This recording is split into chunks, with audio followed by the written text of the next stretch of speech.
When Isabella discovered that her sisters-in-law had engaged in intimate relationships with knights, she decided to impose the harshest and most ruthless punishment so that such an incident would never happen again. The French Isabella began her life as an innocent maid in France and ended it as one of the most merciless and brutal monarchs to have ever ruled England. In the 14th century, France was a true den of vipers, a land filled with dangerous beauty, court intrigues, and pervasive war. Despite this, Isabella managed to master all three worlds. She skillfully navigated politics while maintaining her feminine grace, and at the same time demonstrated astonishing cruelty. From her humble and naive beginnings as an innocent bride to her terrifying revenge on her relatives, everything in her destiny speaks of her extraordinary strength of character and capacity for decisive action. That is why she earned her deserved reputation. She was nicknamed the Wolf of France. Born around 1295, Isabella was part of a highly influential and ancient noble lineage. Her father, King Philip XIV, was widely known for his handsome appearance, earning him the nickname the Handsome. At the same time, he was described as a man whose outward appearance resembled more a statue, cold and emotionless, his character marked by stern restraint and calmness. Isabella's mother, Joan, died when she was very young, and various rumors circulated about her death, including accusations that her father was allegedly involved in her murder. From her origins as the daughter of the French king and a prudent, calculating ruler, there was always an underlying desire to secure her a favorable political marriage. And it happened quite quickly. At the age of 12, she was sent to England to marry King Edward II, a man roughly 10 years her senior. The marriage took place on January 25th, 1308, and despite its seemingly mismatched nature, it held significant political importance. By that time, it was well known in Europe that Isabella's father was not only a handsome man, but also that her brother's family shared the same distinctive beauty. It was during this period that King Edward encountered his favorite, a courtier named Pierre Gaveston. The debates about the nature of their relationship continue to this day. Some historians believe they were more like adoptive brothers, while others point to more scandalous and unexpected circumstances. At only 12 years old, Isabella could scarcely have appeared as enticing and attractive to King Edward. At that moment, she resembled more a young girl than a mature woman, and her role for the king at that time was more about creating a political alliance than romantic feelings. On their wedding day at the coronation feast, after returning to England as spouses, the new king's attitude towards his young wife shocked those around him. He spent most of his time in the company of Gaveston, ignoring his wife, which soon became known throughout the court. Public opinion quickly formed a clear conclusion. The new queen harbored intense hatred towards the king's favorite, and a tense atmosphere reigned within the royal household. She found herself alone in a strange, unfamiliar court, yet her views and feelings remained unchanged. It was her attitude towards Gaveston that divided the kingdom, intensifying internal conflict. After some time, it became evident that the queen was not alone in her beliefs. This was especially true regarding the group of the king's close counselors, mainly a strong faction of barons who were outraged by Gaveston's hold on power and his influence. Soon it was revealed that the queen also had her allies, for example, her father, who was in France and had the ability to directly influence events. The situation appeared clear. She complained to her father about the king's behavior and his favorite. When the English court heard of her discontent, they could not remain indifferent, and the French royal circles ultimately united with the discontented barons, beginning secret financing and support for their activities in Parliament. Eventually, Gaveston was expelled from the palace and banished from the court. But no efforts could long keep Gaveston and the king apart. In the end, he spent just over a year in exile before returning. The queen then changed her strategy. She decided that it was better to join Gaveston rather than fight him. Until that point, she had actively opposed him, but now she became his ally. It was a wise decision that helped to somewhat alleviate internal conflicts within the palace and restore at least temporary unity within the royal family. However, this harmony did not last long. In 1311, the barons once again rebelled. This time, they rose not only against Gaveston, but also against his new ally, the Queen. During this uprising, she was briefly expelled from her own court. In a period of constant conflict in the realm, matters reached a genuine civil crisis, and by 1312, a full-scale civil war had begun in the country. During this difficult period, the Queen remained close to her husband, supporting him in his fight against the barons. Gaveston was also with them, still wielding significant influence. But in the summer of that year, the king's favorite met a tragic fate. The barons besieged his castle, captured him, and quickly executed him. On the day of Gaveston's execution, the queen, who was then several months pregnant, was carrying additional months' worth of pregnancy. In November, she gave birth to a son, the future King Edward III. The healthy boy became a firm support for her and helped consolidate her position in royal authority. Part 3 of 7. However, despite all this, her status and influence did not immediately solidify, and the future remained full of dangers and challenges. Over the next several years, tension at the English royal court reached its peak, and the country began to fall apart piece by piece. During this period, King Edward endured not only humiliation and a series of disgraceful defeats in his fight against the Scots, but also was struck by a terrible calamity, the Great Famine, which ravaged the entire nation and worsened its dire situation. Noble barons, who supported the king, were extremely hostile to his actions. They quickly blamed the ruler for their hardships, not sparing his wife, Elizabeth, in their accusations. In an effort to increase her power over the state, they confiscated a significant portion of her financial resources and attempted to control her household and the management of her estates.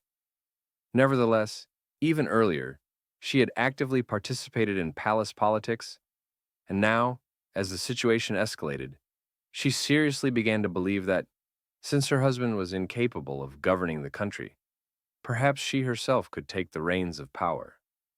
Elizabeth began regularly attending the council meetings, expanding her holdings, and bringing more lands under her influence, all in the hope of strengthening her own position and securing her interests.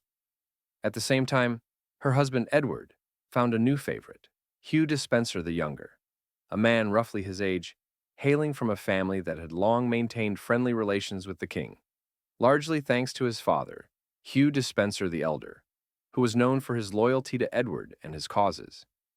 At first glance, this connection might have seemed advantageous or even positive for the monarch's personal life. However, in reality, it was Despenser's attachment to the king that proved to be very dangerous, for it was precisely their sincere loyalty that created numerous enemies among the noble families and within the higher circles of the court. The barons immediately raised their discontent when Edward began to treat Hugh in a special manner, similar to how he had recently dealt with the late Piers Gaveston, by giving him gifts and privileges. The situation became particularly difficult for Elizabeth, who, unlike Edward, could not find the same warm and solid political alliance with her new favorite as she had managed to establish with Piers. By the beginning of the new millennium, in the year 1303, Edward and Elizabeth found themselves once again amid military conflicts, fighting fiercely against the Scots. At this point, the Queen believed that Despenser's errors, his carelessness, or even outright hostility, led to her being separated from her husband and his army. And most frightening of all, the Scottish troops began to pursue her companions, and soon she received reports that the enemy had killed 2 cavalry ladies serving her. Fleeing in escape, she finally managed to reach a safe place, but at her heart, she was filled with anger and indignation. There was not a hint of forgiveness in her gaze, and she did not fail to convey her fury to Edward, openly expressing her displeasure with his actions and the fact that his loyal favorite had left her in danger. Resentful of her husband and of global politics, she decided to distance herself from his circle and embarked on a journey throughout the entire English kingdom, which lasted nearly a year. All of this took place against the backdrop of deteriorating relations with France, her homeland and her maternal country, where concerns grew for her fate, as fears arose that such tension and internal strife could lead to new conflicts and complicate diplomatic relations. Amidst the tense political situation in France, when the king and his supporters seized Isabella's possessions, her property was confiscated, and the Duchess herself was imprisoned. She was forced to part with her French staff, and her younger children, taken from her family home, were placed under the guardianship of a dispensing institution, which was responsible for their upbringing and maintenance. While disputes and misunderstandings flared up again between France and England, Isabella's brother, now King Charles III of France, launched a retaliatory strike in 1325, capturing all the holdings of the English King Edward in France. In response, England might have believed that its position in Europe was under threat, as the enmity with the French crown reached its peak. Desperate, Edward decided to send Isabella back to her homeland in hopes of achieving some peaceful settlement. Public sentiment in England and France during this period was very anxious. Many nobles opposed Edward's rule and took his actions as a sign that the English monarch's authority was beginning to waver. However, most of them did not fully grasp the whole picture, as while the education seemed aimed at a rapprochement between the French and English sides, something different was happening behind the scenes. At that time, a conviction grew that important events were unfolding behind the curtain.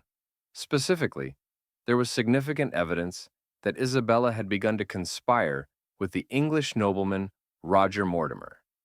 This nobleman, like the Duchess herself, had a refined taste for art, enjoyed spending money, and had long hated dispensing, particularly its strict discipline and cruel rules. When it came to rebellion against authority, Mortimer was no novice.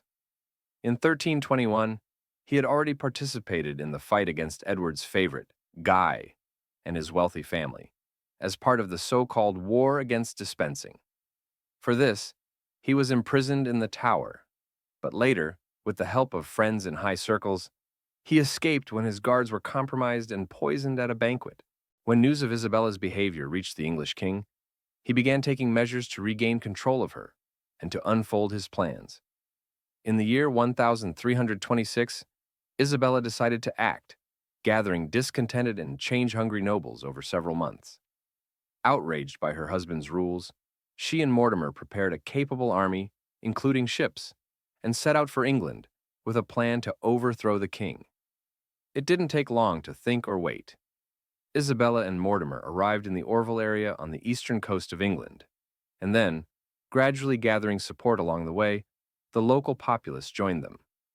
At that moment, most English people were tired of the order established by dispensing and greeted her as a liberator, a symbol of hope for change. When news of her advance reached Edward, the king was fully aware of the scale and seriousness of what was happening. He was resolute and understood clearly that the situation had gotten out of control. In just a few months, Isabella's enemies were defeated. Her forces not only detained Hugh God the Elder, one of her enemies, but also captured King Edward II and his favorite, Hugh the Younger, who were hiding together in Wales. Isabella achieved her goals. Only the judicial punishment remained to be carried out. It was a time without mercy or leniency for enemies. For Isabella, revenge was paramount, and her supporters were bloodthirsty and ruthless. Hugh God the Elder's remains were literally fed to the dogs, symbolizing the brutality of his execution. Meanwhile, Hugh the Younger, Edward's favorite, was subjected to torment. His hands and body were covered with inscriptions from the Bible. And then he was hanged for theft, a crime considered a mark of low birth in a nobleman. Afterward, he was dismembered and torn apart, a brutal and convoluted execution emphasizing the complete absence of mercy. A very serious and complex question arose before Isabella. As the wife of Edward II, she could not simply rid herself of him. He remained the lawful king. Although Parliament had decreed his deposition and ordered him to be kept under house arrest for life, doubts grew in Isabella's heart. She feared that these orders might remain just on paper, or that even carrying out the decision might not prove final and effective for her. By September 2nd of that year, Edward was imprisoned in Berkeley Castle, on the border with Wales. On that day, news arrived. The king had died, but his death was strange and ambiguous. It seemed to have occurred by mistake or by accident. Isabella believed that his death was not as simple and obvious as it seemed and possibly had some hidden motives behind it. For centuries, historians debated whether Edward was murdered on Isabella and Mortimer's orders or died as a result of an accident. The exact circumstances remain a secret to this day, as despite clear grounds for suspecting a conspiracy, there is no conclusive evidence. Perhaps Isabella simply got lucky. It was a fateful coincidence, and the king died due to poor health or natural aging in captivity. However, there is a more mysterious version of events that sparks particular curiosity. After the news of Edward's death spread, rumors circulated that he had not died at all, but had fled and was hiding somewhere in Europe. Although such rumors are common among historians concerning rulers of that era, Edward is one of the few for whom there is substantial evidence supporting this theory. Researchers examined surviving documents from that period, including a renowned letter from the feudal era, dated 1440 years ago, in which it is expressed with confidence that the king is still alive. Some scholars argue that Edward indeed survived and, in the following years, concealed himself under a false name, leading a double life. Ultimately, Isabella, taking control of a dangerous situation, faced a challenge that threatened not only her fate, but also the stability of the kingdom's power. All she dreamed of, when she embarked from France and assumed the role of regent for her young son, gradually unraveled at an astonishing speed. Along with Mortimer, she was always drawn to luxury, loved dramatic displays of power and wealth, which found little understanding at court. Soon, these disagreements became so sharp that tensions spread among everyone and nearly erupted into a civil war, threatening to tear the kingdom apart. Everything changed when her son took the fate of the country into his own hands.